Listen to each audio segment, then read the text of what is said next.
चंदेरी दुनियातले माझ्या मित्रांनो 3 मार्कासाठी या 10th मध्ये क्वेश्चन विचारते पा का म्हणतात इन ट्रायंगल पीक्यूआर। ठीक आहे, इन ट्रायंगल पीक्यूआर पहले प्यार से ट्रायंगल पीक्यूआर काढू। ठीक आहे, बढ़िया ट्रायंगल का काढू पीक्यूआर। ठीक आहे, बढ़िया ओके।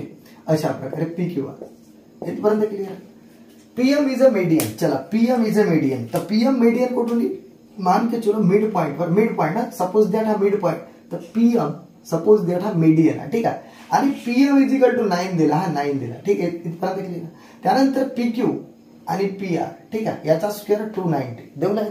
ठीक आहे, तर find the length of QR, QR ही वाली लेंथ काढायची। ठीक आहे, तर जे लेंथ काढायचे पहिले लिहित आहोत, ध्यान से देखो इकडे लिहित आहोत की PM is a median, PM is a median, काय पीएम मीडियन आहे।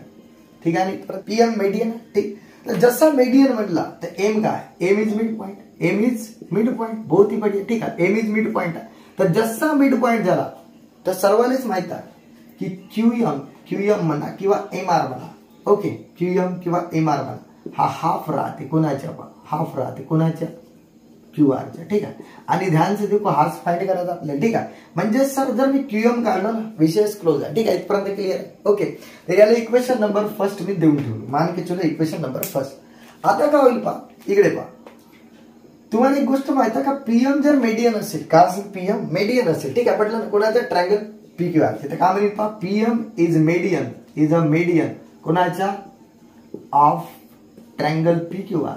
तर जसा मीडियन आहे, तर तुम्हाला एक गोष्ट माहित आहे अपोलोनियस थ्योरम लागते। ठीक आहे, काय म्हणते की बाय अपोलोनियस थ्योरम, काय म्हणते पहा अपोलोनियस थ्योरम, अपोलोनियस थ्योरम म्हणते। ठीक आहे, की पीक्यू स्क्वेअर, कोणता square, PQ square is equal to, नाही पीक्यू स्क्वेअर सॉरी हा, PQ square plus PR square. ठीक आहे, काय म्हणतात PQ square plus PR square is equal to 2 time PM square, म्हणजे मीडियनचा स्क्वेअर पाठ पाहिजे थ्योरम, तेव्हाच काय दिले ते पीएमचा स्क्वेअर प्लस याचा तरी घ्या, नाही तर याचा तरी घ्या, कोणाचा घ्या। ठीक आहे, तर मी याचा घेतो, कामाचा आहे ना, 2 टाइम क्यूएम स्क्वेअर। ठीक आहे, असा फॉर्म्युला। ठीक आहे, इथपर्यंत क्लिअर आहे।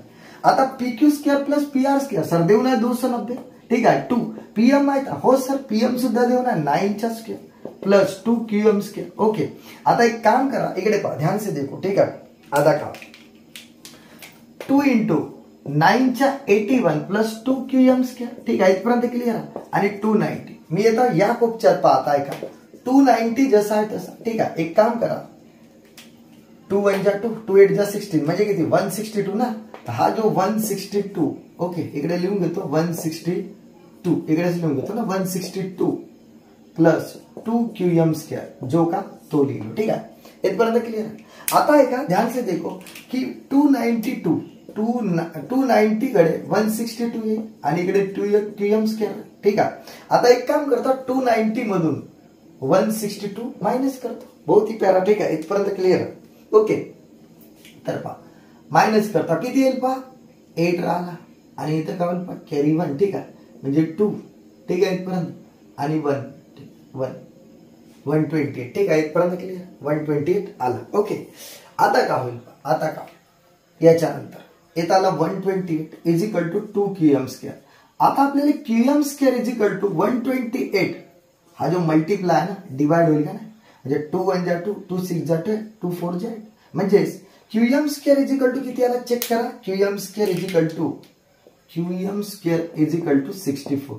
तर तुम्हाला माहित आहे QM square is equal to 64, याचा स्क्वेअर रूट घ्या, क्यूएम इज इक्वल टू 8 चा ना 8 आला, स्क्वेअर रूट घेतलं ना टेकिंग स्क्वेअर रूट। ठीक आहे, आता आपल्याला क्यूआर काढायचा, तर फ्रॉम इक्वेशन 1, फ्रॉम 1 मध्ये घुसा, काय होईल पहा QM is equal to half of QR. ठीक आहे, बट सर क्यूएम तर काढलो। ठीक आहे, म्हणजे 8 is equal to half QR. आता ध्यान से देखो मला क्यूआर काढायचा, येता पहा क्यूआर इज इक्वल टू ध्यान से देखो। ठीक आहे, 8 हा डिवाइड आहे, इकडे मल्टिप्लाय। ठीक आहे, म्हणजे क्यूआर इज इक्वल टू 8 2 जा किती, 8 2 जा किती 16, हेच तर आपल्याला काढायचा होता। ठीक आहे, तर अशा प्रकारे 3 मार्क्सचा हा क्वेश्चन विचारते। ठीक आहे, समजलं असेल मित्रांनो, बाकी आपण ब्रेक के बाद पाहू। ठीक आहे।